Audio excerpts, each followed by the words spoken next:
কইরা যাওয়ার পরে তোমার কাছে টাকা পয়সা ধন সম্পদ চায় না।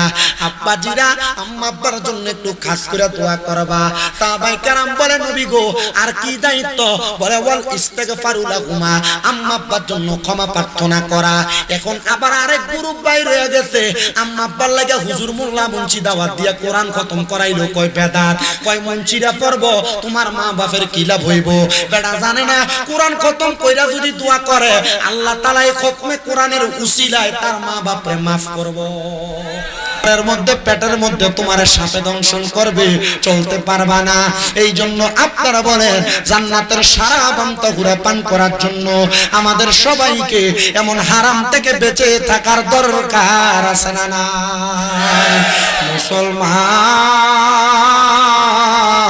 এবার আছে আরেকটা জান্নাতের পানি। ও নবী গো সেই পানিটা কোনটা? বলে ওই পানিটা হলো জান্নাতের লাবান, মানে জান্নাতের লাবান, জান্নাতের দুধ। ও নবী জান্নাতের দুধটা কে পান করবে? বলে জান্নাতের দুধ পান করবে তারা যারা কখনো পরের হক মাইরা খায় নাই। পরের হক কোনটা? আপনার ভাই মারা গেছে, বাতিদার জমি বুঝাইয়া দেন নাই।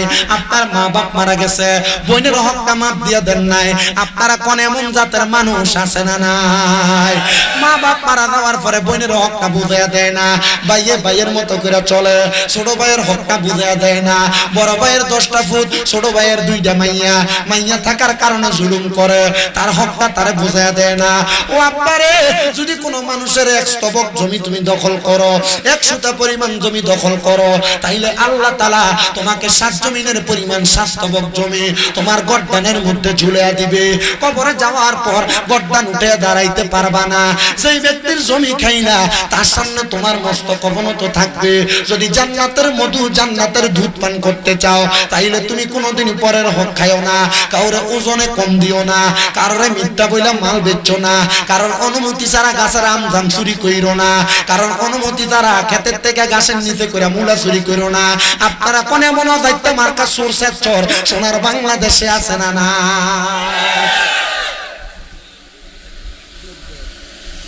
কষ্ট হইতেছে আপনারা? আর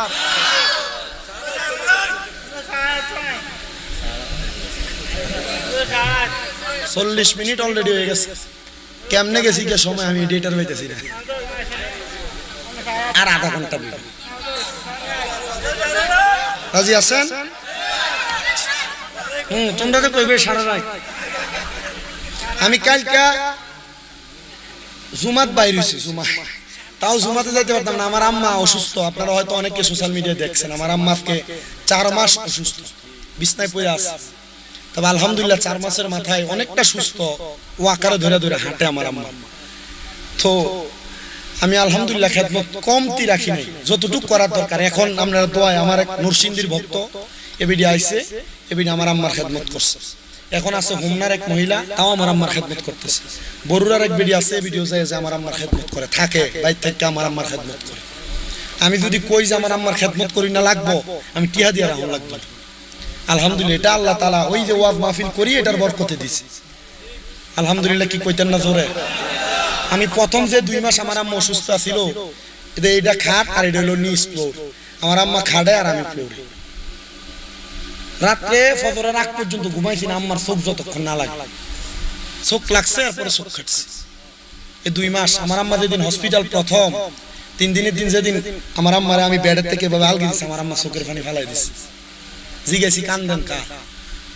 আমার আম্মা, আমি তো বুঝি কি লেগে কান্দে, এত ওজন আলগি দিছে আমার আম্মার লেগে কান্দে।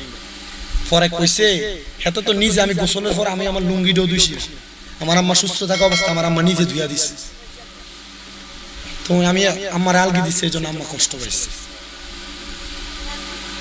আমি এতটুকু দোয়া চাই আপনার কাছে, আপনারা দোয়া করলে আমার মনে হয় আমার আম্মা সুস্থ হয়ে যাবে তাড়াতাড়ি।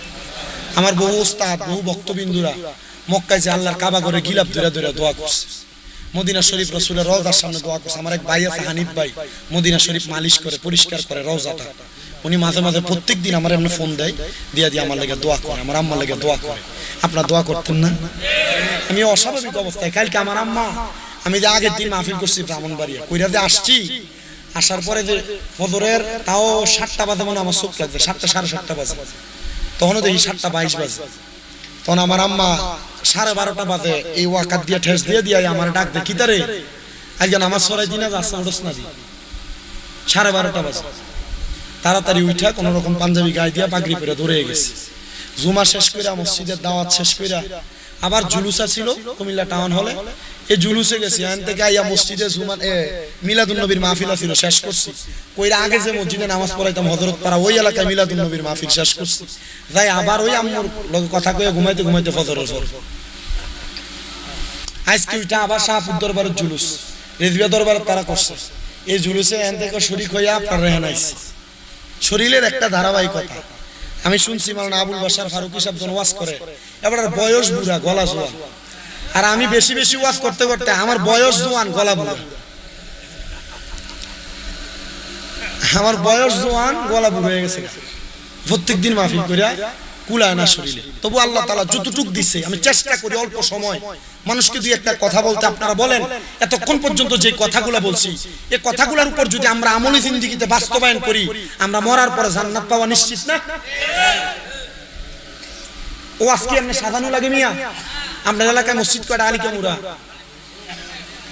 বহুত মসজিদ আছে না এই আলিকামুরা যতলা মসজিদ প্রতি জুমায় দুই ইমাম সাহেব কোনো না কোনো বিষয়ের উপর ওয়াজ করে আপনারা যদি ইমাম সাহেবের আলোচনা করা এই বিষয়গুলোর উপর আমল করতেন আলিকামুরা একবার বান্দা থাকতেন আল্লাহর বন্ধু হয়ে যেতেন আর আল্লাহর ওলি হয়ে যেতেন এখন তো ওলি হয়েছেন না কারণ ওয়াজ করে ঠিক এখান দিয়ে ঢুকান ওইখান দিয়ে বাইর করেন ওলির নামে বলি হয়ে বই রয়েছেন একটা আমল করে না আপনারা বলেন আমরা সব ওয়াজ মাহফিলগুলা আমলে জিন্দেগিতে বাস্তবায়ন করার দরকার আছে না নাই তাহলে পরের হক খাওয়া যাবে জমি দখল করা যাবে ওজনে কম দেওয়া যাবে কারোর গাছের ফল ফুল নিজে নিজে সিরিয়াল হয়ে চলে যাওয়া যাবে সাবধান সতর্ক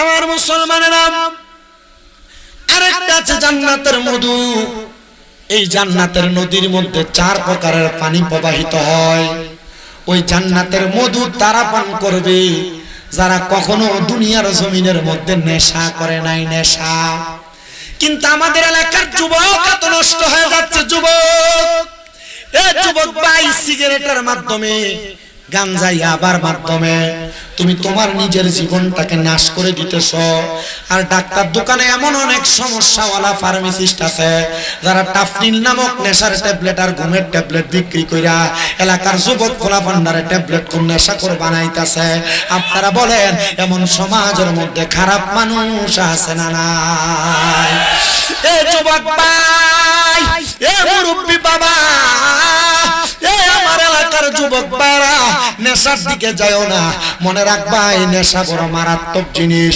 এটা তোমার জীবনকে নাশ করে দিবে এই নেশা নামক গজবটা বহু পরিবার নষ্ট করে দিয়েছে বহু মেয়েদেরকে তালাক প্রাপ্তা বানাইছে এই নেশার কারণে বহু ছেলে তাদের মার গায়ে হাত তুলছে এই নেশার কারণে বহু ছেলে তাদের বাবার গায়ে হাত তুলছে এই নেশার কারণে বহু ছেলেরা চুরি চামারি শিখছে আল্লাহর দোহাই লাগে রে বাবারা ওই নেশার কাছে তোমরা যাও না নেশা করার কারণে তোমার ঈমান বিনষ্ট হয়ে যাবে আল্লাহর নবী বলেন 3 সময় 3 প্রকার ব্যক্তির ঈমান থাকে না মনে রাখতে হবে 3 সময় 3 প্রকার ব্যক্তির ঈমান থাকে না এক নাম্বার কোন মানুষ যদি নেশা করে মদ পান করে গাঞ্জা ইয়াবার মাধ্যমে নেশা করলে নেশা করে যখন নেশা করে ওই নেশা করা অবস্থায় ঈমান থাকে না যতক্ষণ পর্যন্ত সে কালেমা না পড়ে ততক্ষণ পর্যন্ত তার ঈমান তার কাছে ফিরে আসে না এই জন্য আপনাদেরকে মনে রাখতে হবে যারা নেশা করে তাদের ঈমান থাকে না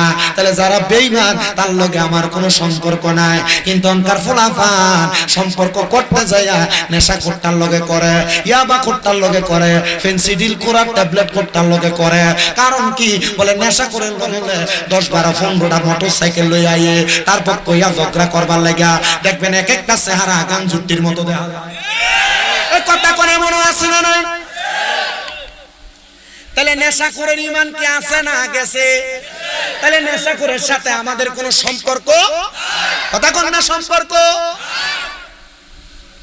পোলাপান মুরব্বি যুবক ভাই যারা সিগারেট খায় সিগারেট এই ব্যাপারে একটা সতর্কবাণী দিয়ে দেই ইনশাআল্লাহ সিগারেট খানা আশা করি বন্ধ হবে আমি বহু সিগারেট খুরদের কাছে অবজারভেশন করছি আপনি চিন্তা করে দেখছেন আমি কি জিনিস লয়ে অবজারভেশন করছি বহু সিগারেট খুররার লগে অবজারভেশন করছি আমার লগে দাখিল পরীক্ষা দিয়ে এরপরে পড়ালেখা বন্ধ হয়ে গেছে এমন বহুত যুবক আছে। আমি আমার লগের কয়েকটা যারা সিগারেট খায় এদিকে শিখাইছি। আমি রাস্তা দিয়ে আসি মাঝে মাঝে, মোটরসাইকেলে থাকলে যদি দেখি যে সিগারেট খায়, এটা আমারে দেখলে মোটর সিগারেটটার এমনি সিপ দিয়ে মোড়ে লয়ে গেল। আমি জিজ্ঞেলাম তুই সিগারেট খাস কি লেগে, কি মজা পাস, এটা তো ধোঁয়া এছাড়া কিছু আছে? আমার একটা উত্তর দিছে, দোস্ত রে দোস্ত, এই সিগারেট খেলে একটা কবুতর খেলে যে শক্তি, একটা সিগারেট খেলে শক্তি। চিন্তা করে দেখছেন, শয়তান তারা চাকরি দিয়ে শয়তান ছুটিতে গেছে। তো বললাম তো খাস কেন? আরে কইস না, অমুক একদিন কইছিল একটা টান দিয়ে দেখ কি হইব, একটা টান দিয়ে দেখ কি হইব। তোমার দোস্ত যে তোমার সিগারেট ধরাইছে, এরপরে যদি ফেমিক্যাল লগে দরকার হয় সিগারেটটা ছাড়া তার রাতে ঘুম হয় না। আরেক জাতের খাচ্চর বেড আইতাছে, যেটি বাথরুমে বইয়ে বইয়ে সিগারেট খায়। ঠিক কথা কন না কা? আসিনি শাস্তাগঞ্জ রেল স্টেশন 2017 সাল ডিসেম্বর মাস আমি ওয়াজ করি তখন থেকে। তো আমি ওয়াশরুমে গেছি, ওয়াশরুম থেকে বাইর হওয়ার সময় দেখতেছি যে উপর দিয়ে ধোঁয়া বাইরে। প্রথম চিন্তা করছি মনে মনে আসছে না ঘুমটা ঘুম লাগছে, পরে না বুঝলাম যে বাথরুম হয়তো কেউ সিগারেট খায়। আমি কালকে একটা লোক পাইছি একটু সিগারেট, পরে আমি দাঁড়ায় রইলাম, বেটা বাইরে না বলে কাকা আমি কি সিগারেটটা বাথরুমে ভেবে খাইছেন? হ। আমি কইলাম ইয়া এক লোক মা বাদ যদি দিয়ে খাইতে পারবেন না আমরা? কোনা এটা তো ভাবতাম না, তো খান কিলে দে সিগারেট। কোনা কাকা ওই সিগারেটটা খাইলে বাথরুমটা ক্লিয়ার হয়।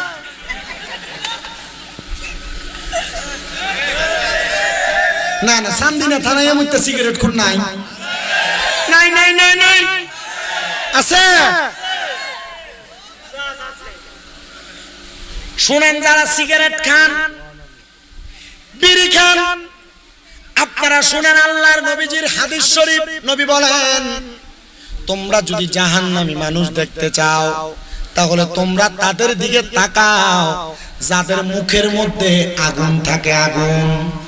আমি জাস্টিফাই করে দেখলাম দুনিয়াতে আর কারো মুখে আগুন থাকে না, যারা মুখে সিগারেট লয়ারা হেডির মুখের মধ্যেই আগুন থাকে। তাহলে জাহান্নামী চিনার উপায় পেয়ে গেলাম বাবা। সিগারেট নামক মারাত্মক জিনিস খেয়ে তুমি আগুনটা মুখে লইয়া জাহান্নামী হয়ো না। এবার আপনারা বলেন, আমরা সবাই এগুলা থেকে বাঁচার দরকার আছে না নাই? মুসলমান ইমানদাররা, তাহলে কয় সময় কয় ব্যক্তির ঈমান থাকে না? ওমা আপনাদের কথা কন না। আমি ওয়াজ বেশিক্ষণ করবো না তো, আমি অল্পই ওয়াজ করবো। আমি এতক্ষণ যে ওয়াজগুলো করছি, আমি কইছি না একটা কোরআনের আয়াত একটা হাদিস, কোরআনের আয়াতটা শেষ, ওয়াজ শেষ। হাদিস পর্যন্ত কইতে গেলে সময় আরো 2 ঘন্টা লাগবে, হাদিস অনেক লম্বা। তাহলে এক নাম্বার, কোন নেশাখোর যখন নেশা করে তার কি থাকে না?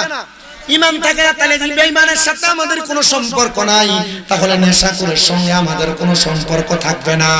এবার আসেন 2 নাম্বার, কোন চোর যখন চুরি করে তখন ওই চোরের ঈমান থাকে না। আব্বাজিরা ব্যবসা করতে দেয় মিছা কথা কনি দেয় একটা চুরি। ও বাবা, পরের হক মাইরা খাওয়া নই আসে, এটা একটা চুরি।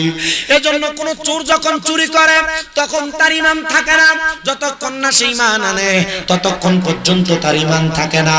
মনে রাখতে হবে, এই জন্য কখনো চুরি করা যাবে না, না বইলা কারো সম্পদ লজ্জর করা যাবে না, লড়ানো যাবে না।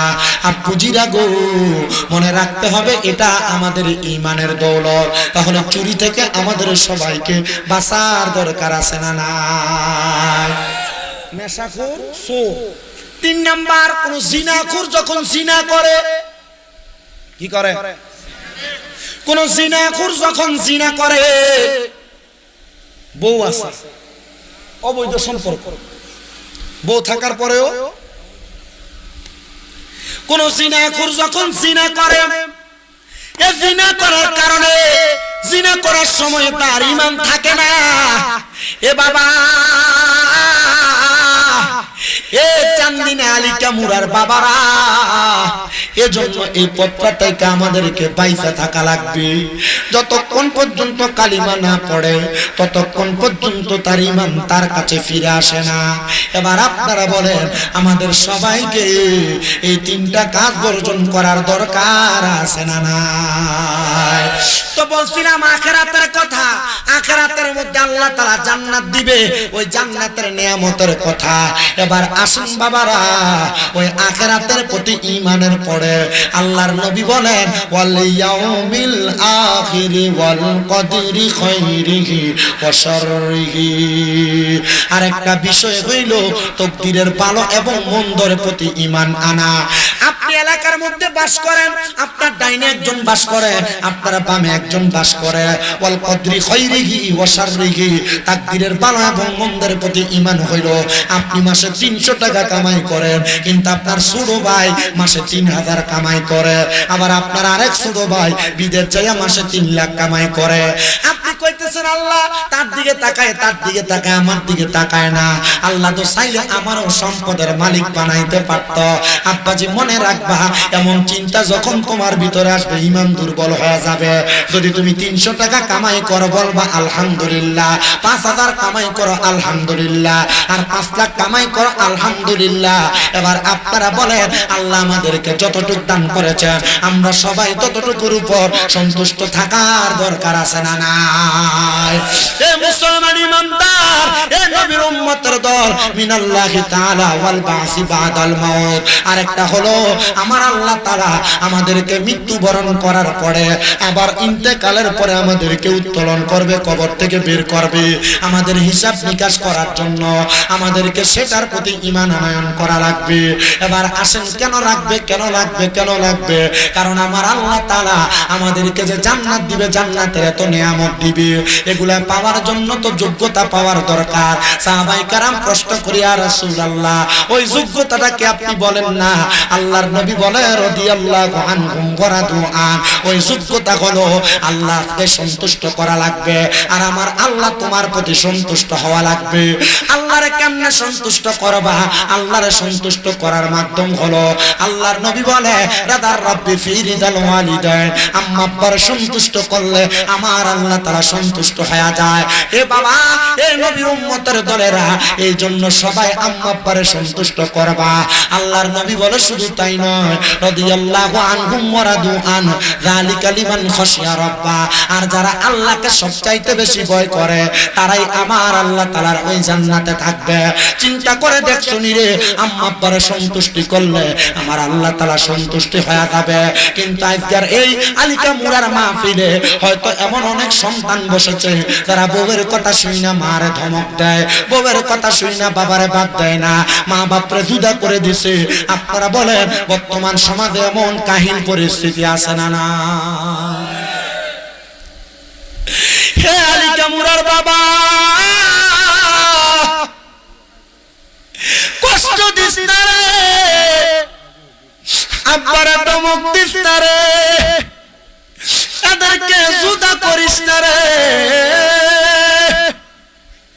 তুমি কাম থেকে আসার পরে তোমার বউ তোমার কাছে তোমার মায়ের ব্যাপারে কি যেন বলছি, তুমি যাইয়া তোমার আম্মারে ধমক দাও।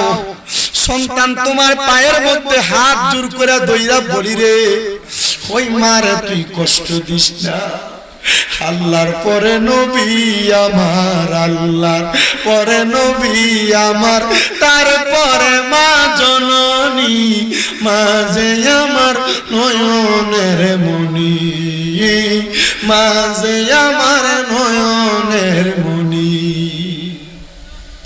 ওরে মা যে আমায় মানুষ করলো রক্ত পানি কইরা, এখন কেন শুইয়া রইছে কবর দেশে যাইয়া, মাগো কবর দেশে যাইয়া।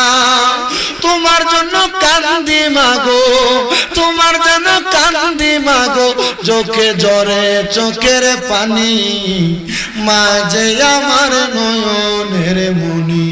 বলেন মা যে আমার, বলেন আল্লাহর পরে নবী আমার, আল্লাহর পরে নবী আমার, তারপরে মা জননী, মা যে আমার নয়নের মনি। হায়রে মা যে আমার নয়নের। ওরে 10 মাস 10 দিনে গর্ভে দইরা ধরাই আনলো মা, কেমনে রে সন্তান তুই ওই মার খানা দাও না। ওরে কত সন্তানে মা হারাইয়া কত সন্তান মা হারাইয়া বুঝে হারাইছে জননী হায়রে মাঝে আমার নয়নের মনি কন্যা মাঝে আমার নেরে মনি হায়রে আল্লাহর পড়ে নবী আমার আল্লাহর পড়ে নবী আমার তারপরে মা জননী মাঝে আমার নয়নের মনি মাঝে আমার নয়নের মনি এ দুনিয়ার মুসলমান এ নবীর উম্মতের দল আমি জানি না রে কে তার মারে জুদা কইরা দিছ কে তার মারে দমক দিছ বাপরে দমক দিছ দে যুবক ভাই তোর পা সামনে দে আমি আমার জিহ্বাটা লাগাইয়া তোর পাউডা পরিষ্কার কইরা দিমু ওই মার মনে কষ্ট দিয়া ওই বাবার মনে কষ্ট দিয়া হালিকা মুরার জমিনে এর থাইকা বড় মিলাদুন নবী তাফসীর মাহফিল করবা আল্লাহর কসম কোনো লাভ হবে না যদি তারারে খুশি করতে পারো রে তোমার জীবন ধন্য হইয়া যাবে আমি জানি না রে কারা জানি তারার মা বাবার মনে কষ্ট দিছে যদি সুযোগ পাও রে ওয়াদা করো রে এখান থেকে বাড়িতে যাইয়া মা বাবার পাশিয়া শুয়া মাপ চাইবা যতক্ষণ পর্যন্ত তোমার মা তোমার বাপ মুখ দিয়া বলছে মাফ করে দিছি ততক্ষণ পর্যন্ত মা বাবার পাও চাইরো না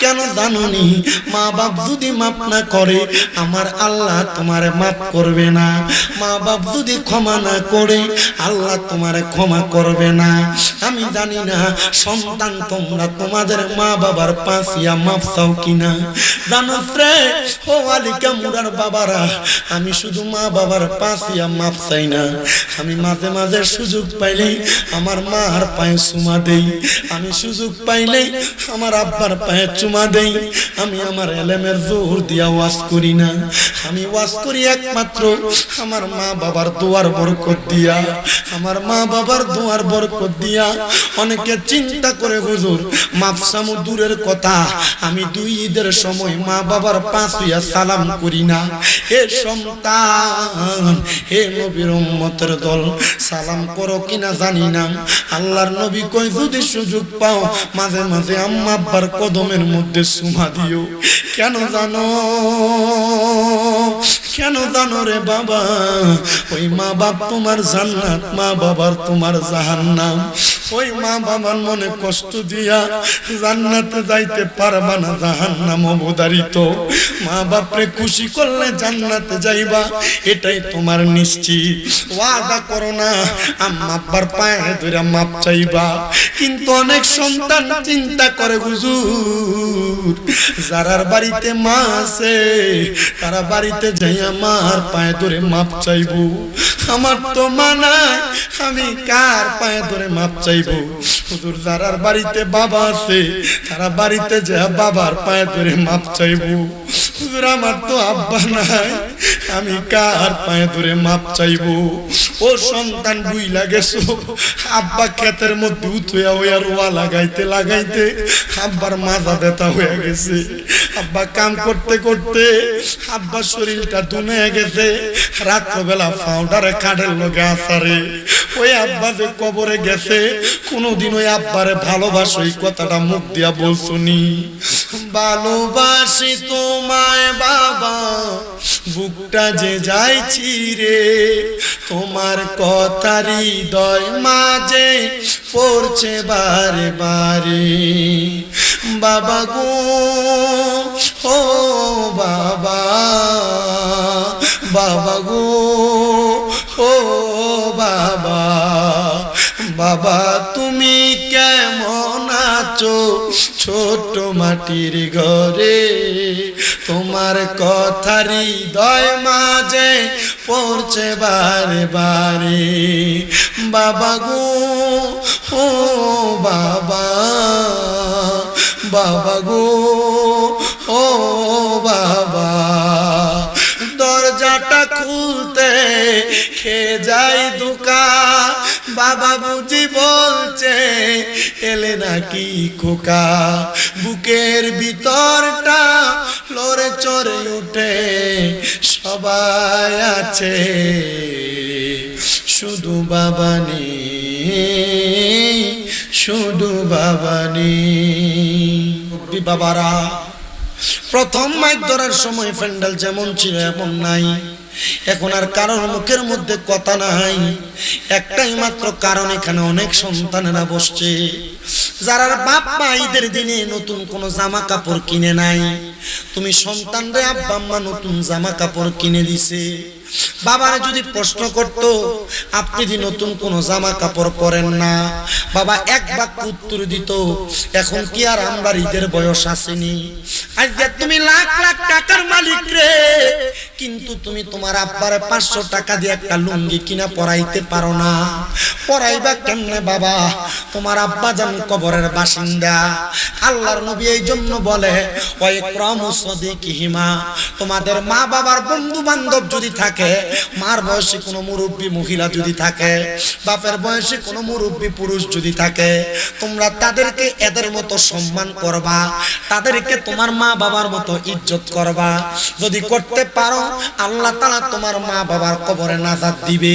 সাহাবায়ে কেরাম নবীকে প্রশ্ন করি, ইয়া রাসূলুল্লাহ হাল বাকিয়া মিন বিররি আবওয়াইয়া শাইউন আবারহুমা বিহি বাদা মাউতিহিমা। নবী গো, আমার তো মা মরে গেছে, মা বাপ মারা যাওয়ার পরে আমাদের কোনো দায়িত্ব আছে কিনা? আমার নবী কয় নাম, হ্যাঁ দায়িত্ব আছে ইয়া রাসূলুল্লাহ। দায়িত্ব কি?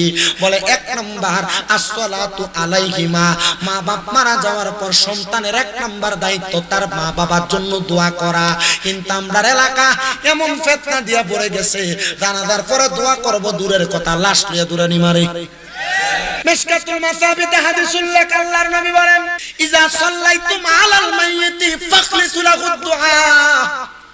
ইজা যখন সাল্লাইতুম তোমরা নামাজ আদায় করো, আলাল মাইয়িত তুমি তো ব্যক্তির জন্য, ফাখলিসু দুআ অতঃপর খালেস নিয়তে তার জন্য দোয়া করো। কই নবী তো এই হাদিসে মাটি দেওয়ার পরে দোয়ার কথা কয় নাই, নবী কইছে জানাজার নামাজ পড়ার পরে দোয়া করার জন্য। আল্লাহর দোহাই লাগে, মা বাপ মইরা যাওয়ার পরে তোমার কাছে টাকা পয়সা ধন সম্পদ চায় না, আব্বাজিরা আম্মা আব্বার জন্য একটু খাস করে দোয়া করবা। সাহাবায়ে কেরাম বলে নবী গো আর কি দায়িত্ব? বলে ওয়াল ইস্তিগফারু লাহুমা, আম্মা আব্বার জন্য ক্ষমা প্রার্থনা করা। এখন আবার আরেক গ্রুপ বাইর হয়ে গেছে, আম্মা আব্বার লাগা হুজুর মোল্লা মুন্সি দাওয়াত দিয়া কোরআন খতম করাইলো, কয় বেদাত, কয় মুন্সিরা পড়ব, তোমার মা বাপের কি লাভ হইব? বেটা জানে না কোরআন খতম কইরা যদি দোয়া করে আল্লাহ তাআলা এই খতমে কোরআনের উসিলায় তার মা বাপরে maaf করব। বলে সন্তান তুমি নিজে ফললে তো লাভ বেশি, লাভ কম কে কইছে? সন্তান পরে দোয়া করব, আলেম ওলামারা দিয়ে পড়ানোর কারণ আল্লাহর কসম আপনার এলাকার হুজুরের লাগা আমার দেওয়া হইছে। আমরা মনে করবেন যে হয়তো এলাকার কোরআন খতম খতম নাই, হুজুর আমরা শিখিয়ে দিছে কই গেল লাগে, জি না, এগুলো বন্ধ হয়ে গেছে। আগে শবে বরাত থাকলে, শবে বরাতের আগে এলাকার ভিতরে কোরআন খতম হইতো, বাড়ি বাড়ি মসজিদের ভিতরে কোরআন খতম হইতো। আগে রমজান মাসে কবরস্থানের পাশে বসে বসে অনেকে কোরআন পড়তো শেয়ার লাগাইয়া, কথা কয় না কা? এটা উঠে গেছে এখন, কেন হচ্ছে? কারণ শয়তানে বর করছে কান্দের উপর। আমরা কথা কন না, আমি কারোর বিরোধিতা করি না, আমার মাহফিল আমি কারোর নাম ধরে গালাগালি করি না, বকাবকি করি না।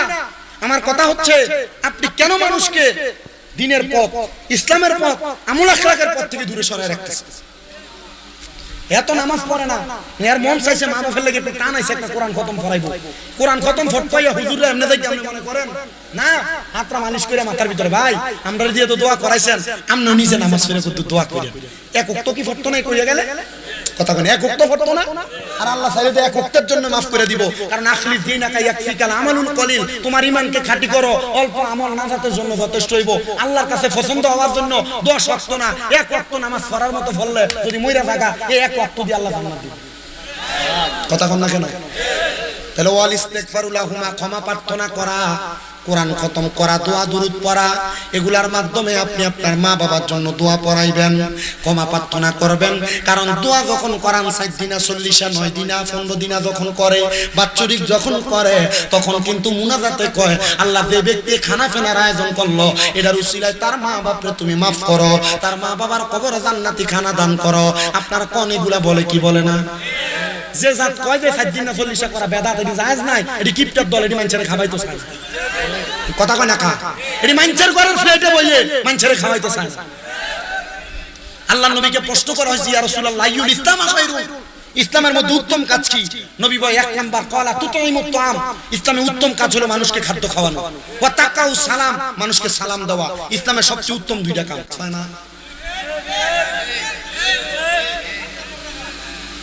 যে বেড়া প্রত্যেক ওয়াক্ত মুরগা দিয়া গরু দিয়া ভাত খায়, এ বেড়া দাওয়াত দেয়, কিন্তু এলাকার যে বেড়া গরিব গোস্ত 1 কেজি কিনবা 800 টাকা দিয়া 2 দিন কামাই করা লাগে, এটার দাওয়াত দেয় না, এটা সিট পায় না। আপনারা বলেন এমন অবস্থা বাংলাদেশে আছে না না? 7 দিন না কইরো 40 করে জায়েজ খাদ্য খাওয়ানো, নবীর হাদিস বলে ক্বালা তুতাইমুত তাআম, অপরকে খাদ্য খাওয়ানো ইসলামের উত্তম কাজ। তবে এলাকার গরিবদেরকে খাওয়াইও। 7 দিনে 40 বাচ্চুরি কইরা গরিবরা খাওয়াইলে গরিবরা খুশি হইব। আল্লাহ কবুল করেন, জোরে কোন আমিন।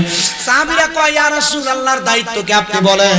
আমার নবী কয় ওয়া ইনফাযু আহাদিহিমা, আরেকটা দায়িত্ব হইল আম্মা আব্বার জন্য তোমরা তাদের ওয়াদা পূরণ করবা।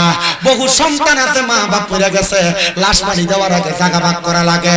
এমন অনেক এলাকায় দেখা যায় মা বাপ মরে গেছে 4 দিন হইছে না, জমি জমা ভাগ করা লাগে।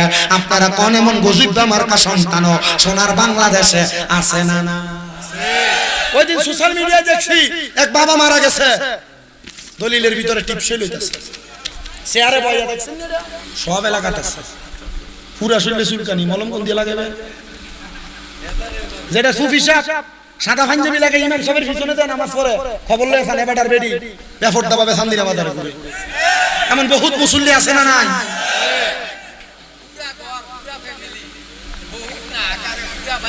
পাঁচ ওয়াক্ত নামাজ পড়ে কিন্তু বাড়ির সব দিকিটা বেফরদা, এবারের ভাই সেঙ্কাটা নিয়ে হইলে এটার ভিতরে ডিজে পার্টি চলে। কথা কয় না কা?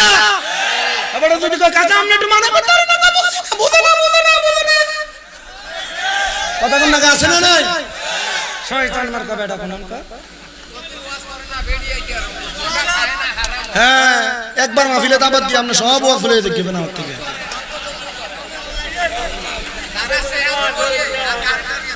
কইছে যা হইছে আলহামদুলিল্লাহ। তার মানে আব্বা আম্মার ওয়াদা পূরণ করার দরকার আছে নি? তাহলে আব্বা আম্মার সম্পত্তি ভাগ করার আগে মা বাবার কোনো ঋণ থাকলে পরিশোধ করতে হবে। মা বাবা কারোর সাথে ওয়াদা করছে তোরা আমি এটা দিমু, দিতে পারে নাই, মা বাবার সম্পদ বেচে আগে এটা দিতে হবে। বলো হুজুর বেচতাম না, তাহলে ভাগে পরে 2-3 ভাই যাই এটা 2-3 ভাই মিলে দিয়ে দিতে হবে। তুমি তোমার মা বাপের ভাগ সম্পদের সব নিবা কিন্তু মা বাপের ঋণ দিতা না, জি না, হবে না। কথা কন না কেন? 5 নাম্বার ওয়াইক্রামু সাদিকিহিমা, সরি 4 নাম্বার ওয়াসিলাতির রাহমিল্লাতি লা তুসালু ইল্লা বিহিমা। আম্মা আব্বা ইন্তেকাল করার পর বাপ মরে গেছে, সাথারার লগে ফুফুরার লগে সম্পর্ক নাই, এটি চলে না। মা মরে গেছে, খালার সাথে নানির বাড়ির সাথে সম্পর্ক ঠিক নাই, নবী বলছে এদের সাথে সম্পর্ক বজায় রাখবা। এরার সাথে যখন সম্পর্ক রাখবা আল্লাহ তোমার মা বাবারে কবরের ভিতরে শান্তির পয়গাম দান করবে, জোরে পড়ি সুবহানাল্লাহ। আর 5 নাম্বার ওয়াইক্রামু সাদিকিহিমা, ওই যে ওয়াজে বলছি মা বাবার বয়সী মুরব্বিদেরকে, মা বাবার বন্ধু বাপে এক লগে চা খাইতে ওই বেড়ার লগে, এবারে মাঝে মাঝে দেখলে এক কাপ চা খাবাইবা, মাঝে মাঝে দেখলে একটা লুঙ্গি কিনা দিবা, দেখলে আব্বার নাম না মনে করে একটু সালাম দিবা। বলে এরা যদি খুশি হইয়া দোয়া করে আল্লাহ তাআলা আব্বা আম্মার বন্ধু বান্ধবের রুহানি দোয়ার কারণে মা বাপরে মাফ করে দেয়। আর জোরে কোন সুবহানাল্লাহ। একটা কোরআনের আয়াত সূরা হাশর থেকে আপনাদের একটা কোরআনের আয়াত, সূরাটার নাম মনে পড়তেছে না, আপনাদের কাছে তেলাওয়াত করে সম্পূর্ণ ভঙ্গানুবাদ তাফসীরের আলোকে আমার জ্ঞানে যা আছে আপনাদেরকে বলেছি, আপনারা আমল করবেন। মিলাদুন নবীর মাস, রহমতের নবী আসটেনে ধরায়, আসুন সবাই ওই নবীকে